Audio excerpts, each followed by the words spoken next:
RTD Live Talk, Detroit's #1 late night YouTube talk show. We are live for a Tuesday night live stream, the 23rd day of the month of February. Excited to be back, excited to connect, looking forward to having some good back and forth and finding out what's going on and what's on your radar. And so, of course, what I want to talk about, digital dollar, of course, is no surprise to none of us, especially if you're awake and been paying attention as to this transition into a digital world solely. But it's interesting to hear it come out of Jerome Powell's mouth in regards to how much of a high priority it is to provide a new form of currency in a sense. So we're going to dive into that as well as a couple other topics, and looking forward to hearing what's going on with you. But before I dive any further, let me take a moment to acknowledge all the people taking time to spend with us this evening. If you don't mind already, because you know the show is going to be good, hit that thumbs up button beneath this video here. Show your support for the channel. And if you don't mind, if you're interested and bold enough, why don't you go ahead and share this live stream so we can get some more people into the fold to help wake them up and provide them with an alternative voice other than the mainstream lies that are thrown our way. But anyway, let me dive in via the chat. Any new viewers, feel free to let me know where you're watching from, and I would love to acknowledge your presence and give you a shout out real quick. And then when the phone lines open up, give me a call. I want to hear from you, and I want to know what's going on. So let me check in. It says King D, worldwide emergency solo. It says Mike, we knew the CBD was coming. Just gotta wonder what lies they're going to use to roll it out. Most like it'll enable us to roll out faster stimulus checks. Yeah, you know, Solo. DC Precise, Azizus, Hayo. We got, what else? William, JB, we got D, Daryl in the building, Jay. We got Debt and Regret, King D, Excalibur. Okay, a fair amount of people here. Rosalind from Minneapolis. Appreciate you for tuning in. Johnny Depp from Vegas. All righty. Vince Grant, how you doing, my man? All right, so let's kick it off right now. So I got a couple of things I want to do just to get the party rolling. Want to make sure for all the people that are new to the channel or not too familiar with what's going on, want to show you how you can connect with us off air and how to stay connected with the news. And then Phil got a question. Let me get to that in 1 second, and let me try to stay on track so I can rant less and give you guys some insight as to what's going on and share my 2 cents on it. So anyway, let's dive right into it. So I want to make sure I encourage everybody, if you're interested in staying up to date on the news, go to the rethinkingthedollar.com blog. There's articles shared throughout the day there so you can stay up to date on the metals, crypto, you name it, for those that are interested, as well as videos that I post there. And then also, I want to encourage you guys, tomorrow night, I will not be having a live on-air live stream due to my schedule and whatnot. So I'm going to make sure that I have an off-air, unfiltered live stream at 9:30 p.m. tomorrow night for the Patreons. So if you're interested in joining us and just having some laid-back conversation and just talking amongst ourselves and having a little bit of just group think, feel free to join us via Patreon, and you'll be notified for that tomorrow. And then also, I want to make sure that I encourage you, if you are interested in connecting with us, let me make sure this link is working. But on the Discord, throughout the day, I need your help. And so it helps me to be able to put all this together to connect, to inform people, as well as to get your comments on it if you join the Discord page. So if you scroll down to the link, social media, click on Discord, you'll be able to click on an invite. From the invite, you can then join the Discord page and share articles, your favorite YouTube commentators or whoever, and then we can help keep each other informed. So let's do that if you're interested to connect throughout the day. Okay, let's dive right in. Powell says inflation is still soft and the Fed is committed to current policy. So ultimately, what does that mean? He's telling us that they're nowhere near the amount or the rate of inflation that's needed to average out to that 2% mandated inflation that they've been lagging behind for the last decade. And so all the so-called mainstream media, inflation fears is it's relatively mild in comparison to the amount of nominal inflation or CPE inflation that they're wanting to acknowledge before they try to make any adjustments. And of course, we know the current policy is the purchase of $120 billion a month. 80 billion of mortgage-backed securities or treasuries and 40 billion of treasuries. I might have it backwards per month for the next 2 years is the part of the current policy he's referring to.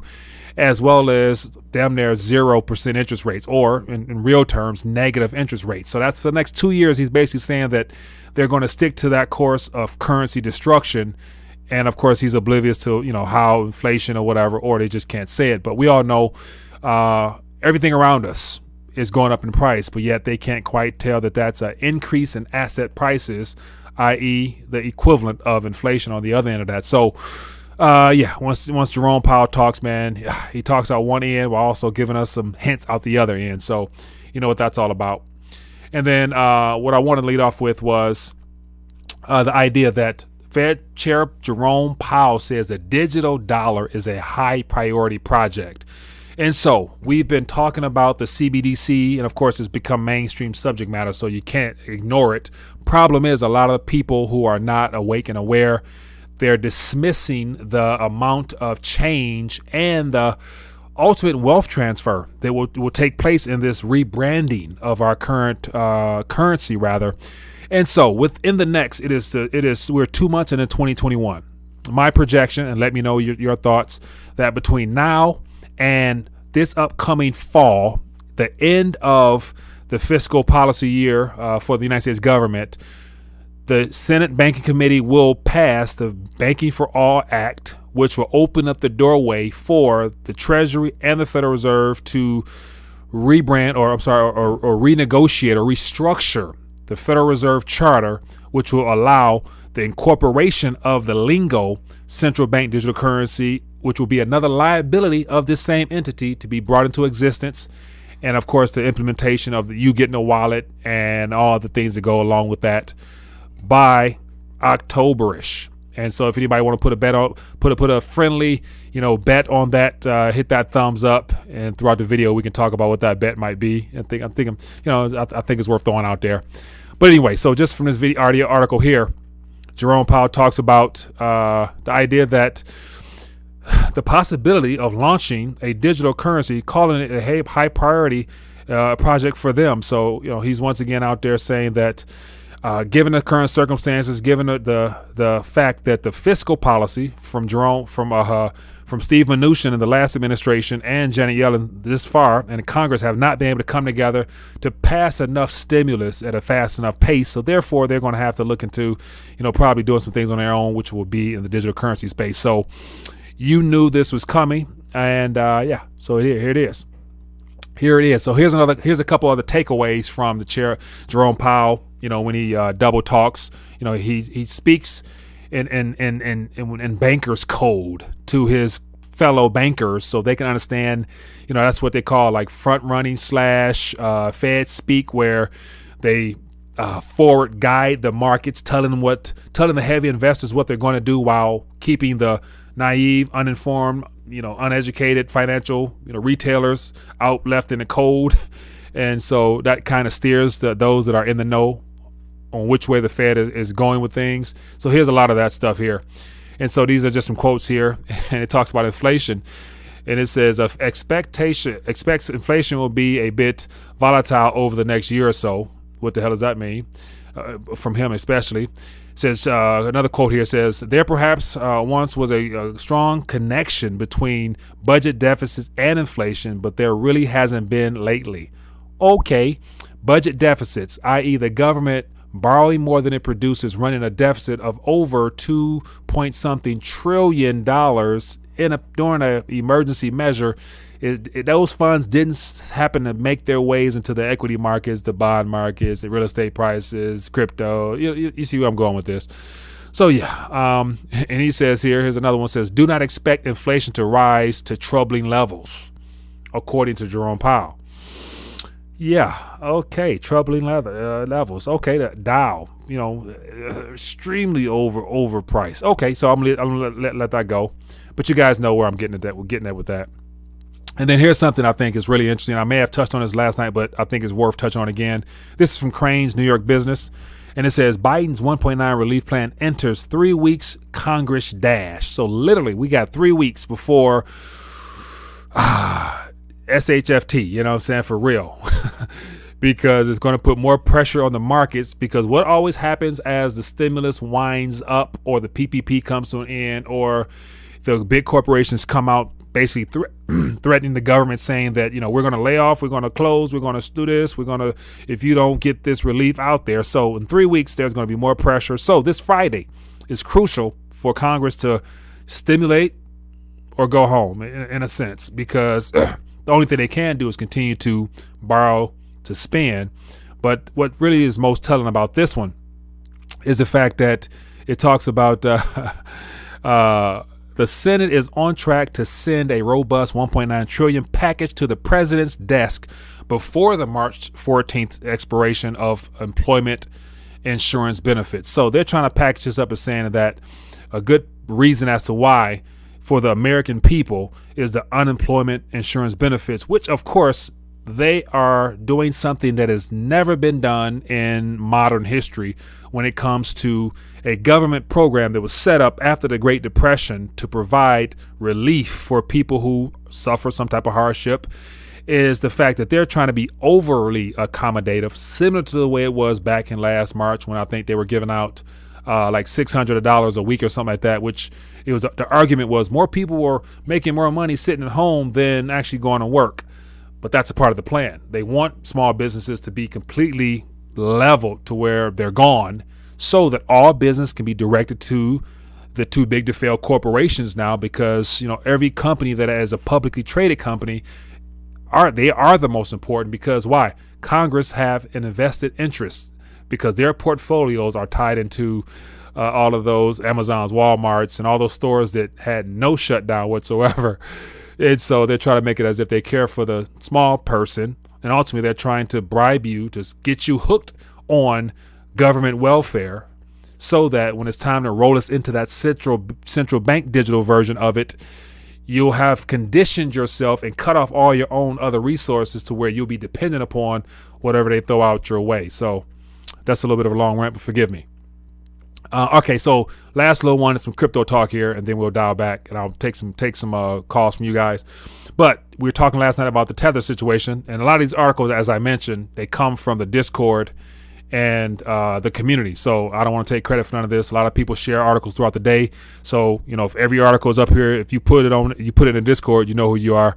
I appreciate your support and help making this possible. So Bitfinex Tether settled with New York attorneys general for $18.5 million, and then there's quotes out there basically saying that Tether is a scam. But think about this: the scam is so big that they just slap a measly fine on them to keep this thing going. Some stipulations is that Tether and Bitfinex will have to provide regular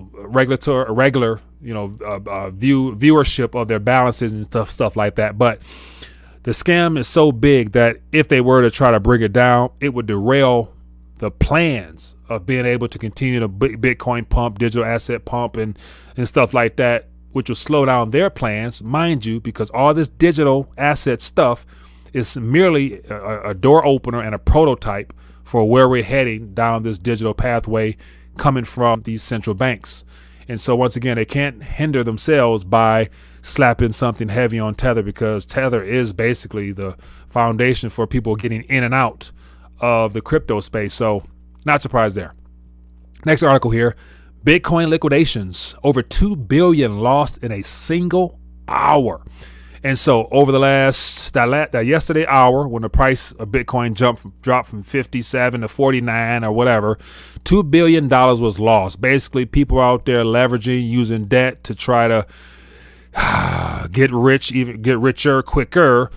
They end up getting liquidated. And of course, a lot of people had to just, sell off what they did have, causing, some profits to be lost, and a lot of people to probably take a severe haircut, therefore losing more than it was probably worth for them.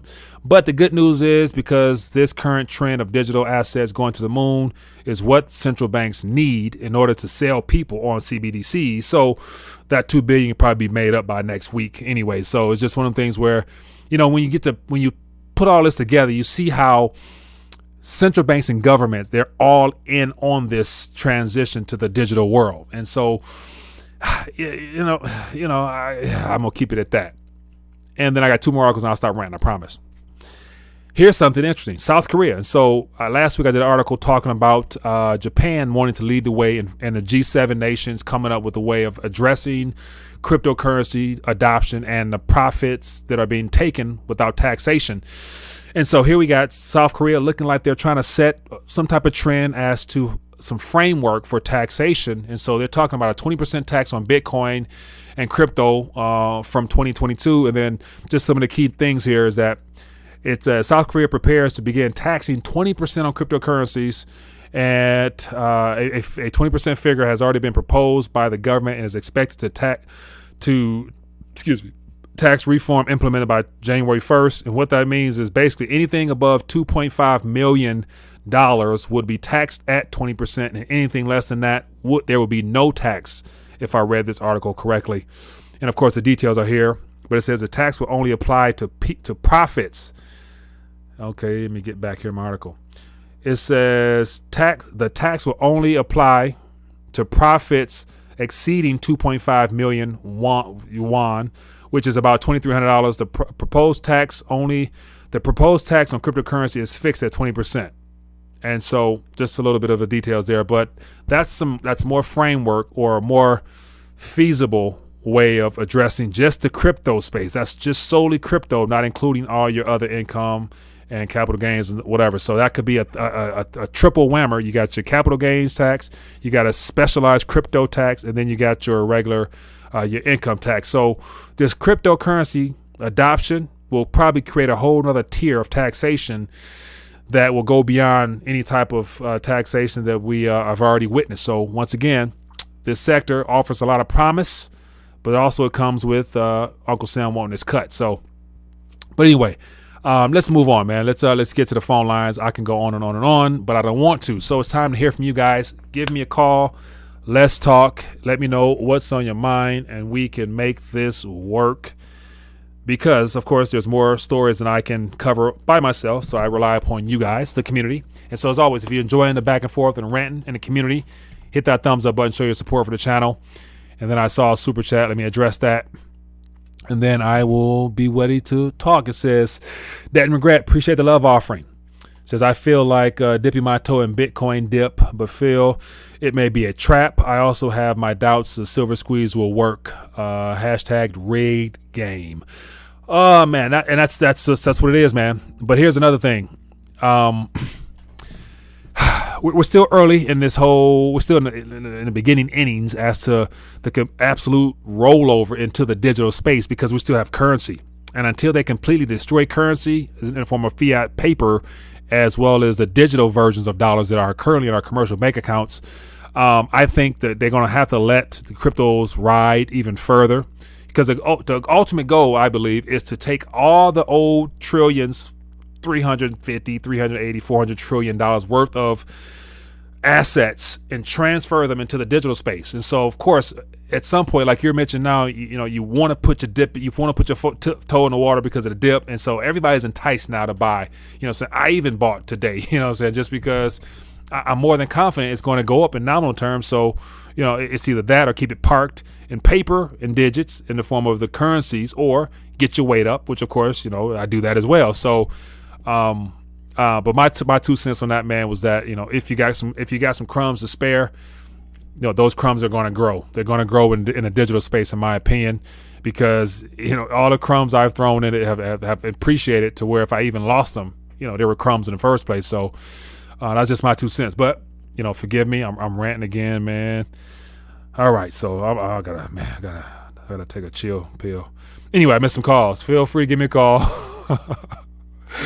I want to hear from you guys, man. Let's talk. Any new viewers out there, let your voice be heard. And so that's the thing. The whole show, if you look over here, it says a voice for the people. So if you don't call in, or if I don't answer the call, we can't talk. So the show is designed for you guys to share your 2 cents. Hello, caller. What's your name? Where you calling from? Mike, Tim, Colorado. Tim, how you doing, my man? High blood pressure here. High blood pressure? and by the way, we need him to call in. Low blood pressure, but I'm sure he will. Out.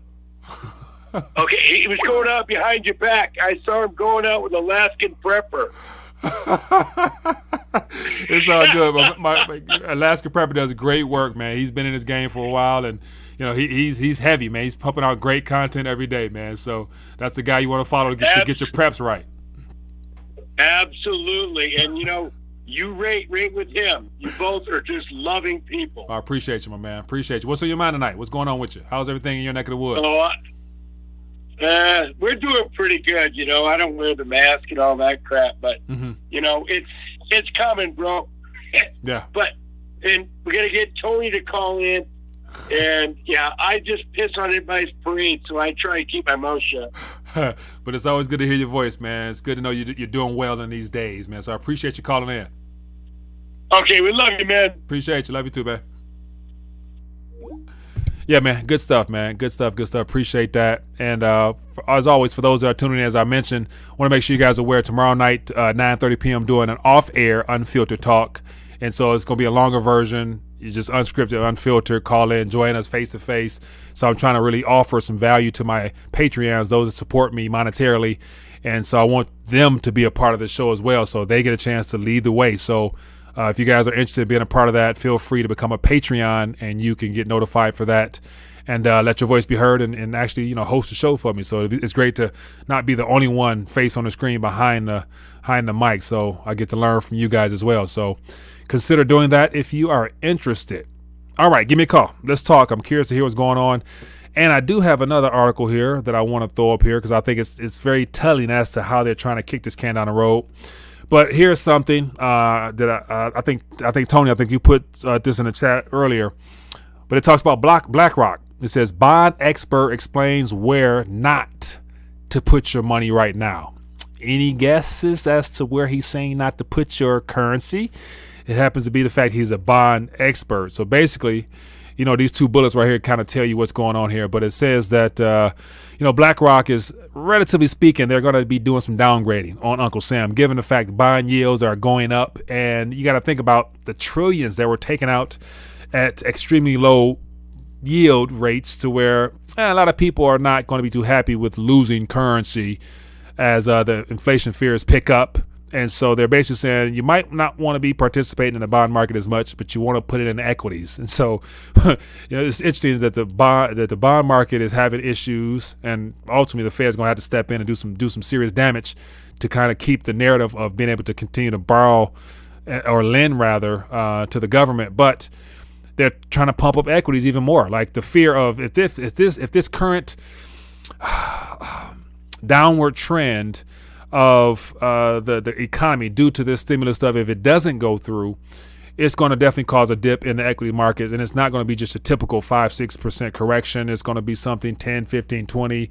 And of course, you got the Harry Dents out there saying that expect a 60 to 80% correction in the S&P. And so imagine the wealth that will be transferred in that, because you have a lot of people out here, the wealthier, the high net worth individuals, the hedge funds that are definitely looking to profit off another major market correction. And it's unfortunate that those corrections come at the complete destruction of capital to the retail investor. Like, here's one of the biggest problems I've always had with investing in the old conventional model of buy and hold, 40-60 split bond equities, is that investing is very risky because there's no guarantees.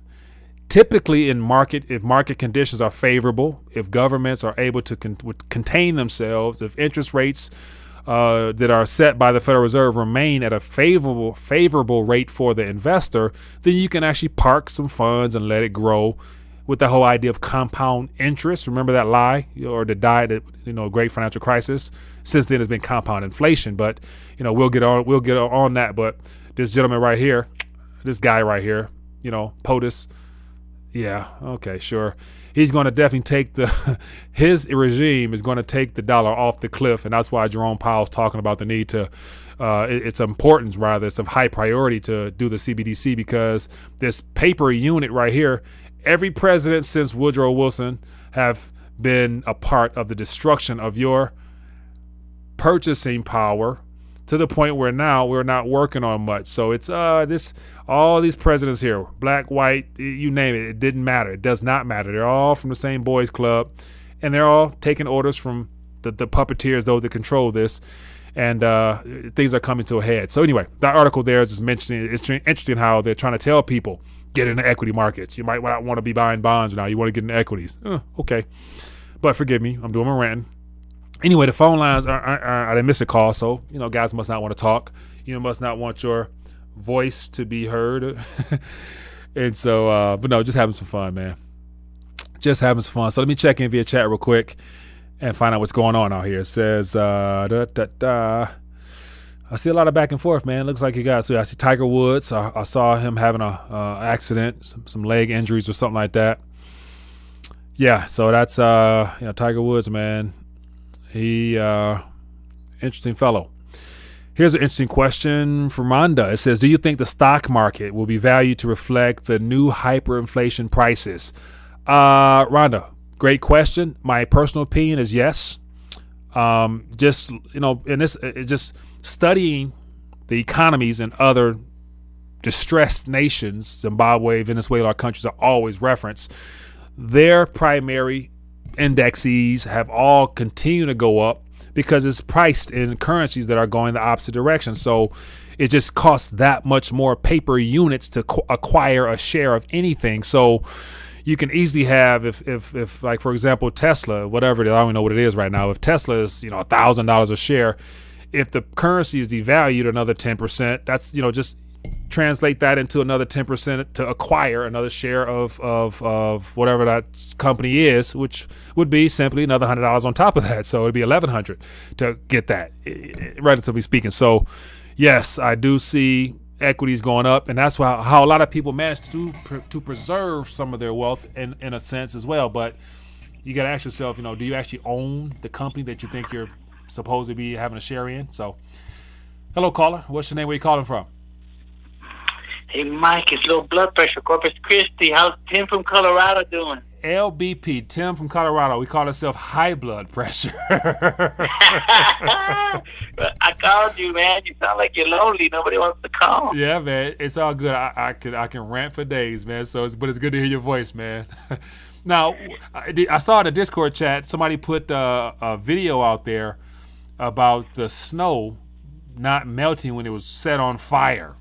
And so I meant to pull that up, but did you see that in the Discord? No. Snow on fire. Yeah, what was it, like a flaming wall they were making, or what? No. So I'm gonna pull it up. I didn't get a chance to look at it in depth, but it was basically the weather that came your guys' way. They basically, I think they're saying that was not real. A lot of that was not real snow or something like that, to where it was some artificial stuff. I think that's what I saw on the surface, because I saw a lighter and some snow, and that damn thing wasn't melting. So I'm thinking, like, did they just did they basically throw some poison down there? I don't know, but yeah. I don't know. It didn't snow in my area, Mike. The only thing that happened is there was rain, and then the trees froze, and the ground froze from. Like in my area, there's always a lot of fog coming up off from the water, the ocean, yeah, the Gulf. Yeah. So there's always dew in the morning, like a lot of it. Like everything's drenched, even if it doesn't rain, Yeah, really. Yeah, man. What's going on, man? You've been getting your weight up before this, this paper silver stuff actually breaks, or not? Yeah, well, last time I told you, man, I got 250 liver chads, from Texas Precious Metals, like the Wednesday right before, and my wife was like, get some. I was like, okay, I maxed out another credit card, Yeah, so mama blood pressure was telling you to get your weight up, huh? Yeah, I tried to say it was me, but yeah, she told me, it's good, man. You convince the wife, and like, it's like, they see, like, you show them pictures of really, really nice mansions, and you see that's like, 1,000 ounces, and they're like, "Oh, I need to get 1,000 ounces." They're like, "You want that furniture?" That's like another 200 ounces. Oh, we need to get the 200 ounces. I was actually even put this on the screen here. I was looking at somebody posted in the AppMax or in Discord about AppMax and their Libertaz, and them boys is So this is I got it on screen now. But I'm not sure if this is just from AppMax. But this boy said it's $66 for an ounce. That's crazy.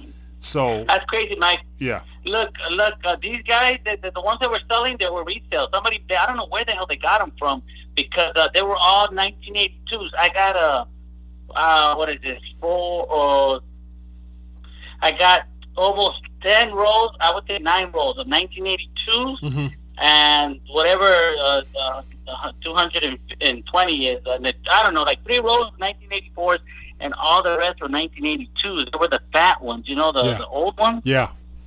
Interesting. Like, I never seen them. You know how to research them. Yeah, so basically somebody, did some reselling. They probably was sitting on them boys for a long time. They probably got them damn things at like $5 an ounce and actually cashed them boys in. And Mike, they were still in their original packages. It said Banco de or Casa de Monedas de Mexico on it, Yeah, like really. they had the original wrapping, the cardboard wrapping, and it's like a silver, like a tape, Yeah. It had. I don't think they've ever been opened. I opened them though, and there's some nice ones in the middle. The top ones, of course, are kind of stingy and dirty and dingy, but it was crazy. Yeah, wow. So yeah, you came up on what we call, you came up on a lick. Yeah. I was thinking about grading them, but Yeah. I'm like, I ain't gonna go through all that trouble, Yeah, so the boys definitely they carry a premium on top of the outright premium that everybody's having right now, because the boys got a little age to them and still in good shape. So yeah, you did good right there, man. So yeah, man, keep doing what you do, man. But this check them out. Tomorrow and Thursday are going to be interesting. So we'll see what Friday looks like, because I see a movement out there in the alternative media space saying they're trying to set Friday as a day for everybody to go out and get something physical from all their little local coin shops to drain out the coin shops in the local neighborhoods throughout the country now. So if that stuff picks up, then it's going to be interesting for real come Monday. Yeah. If they do it Friday, I'll buy some more, even if I buy a couple ounces. But check it out, Mike. Yeah. You know that guy that was saying the shorts are the FLV ETF is the shorts. You know that guy? Yeah. He was saying something else that was kind of crazy. I didn't catch it. Did you catch what he was saying? He was saying some crazy stuff again. That same guy. I did not. Nope, I didn't see it. Man, it's on that guy, Arcadia Economics. I just glimpsed at it, but I've been busy with the kids today. Yeah. But I gotta see it, man. He said some crazy off the wall stuff. Like, that guy's a hero, man.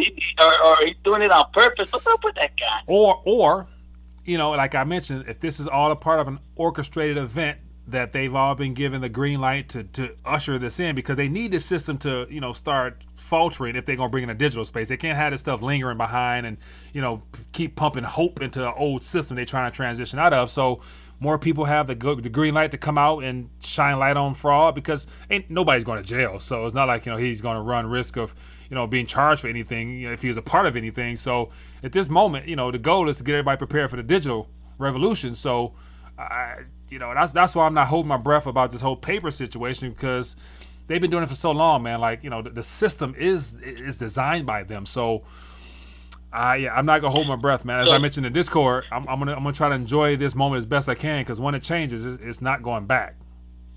So you're saying that it's only gonna let go when they let it go. That's what you're saying? As much as I don't want that to be the case, I feel more comfortable sticking with that, because I don't think we the people, we're not united enough. Most people are not familiar with the money system anyway to even really put much of a dent in this paper situation, because they've been doing a good job. Just like right now, I'm looking at let me put this on the screen here. I was looking at the price of the metals right now, and every day when the markets open up in Asia, there's an immediate sell-off. But then again, within a couple seconds, it comes right back up. That's been going on for a couple weeks now. And granted, it's a lot of paper and comics, a lot of deliveries taking place, and more threats of deliveries. Okay, sure.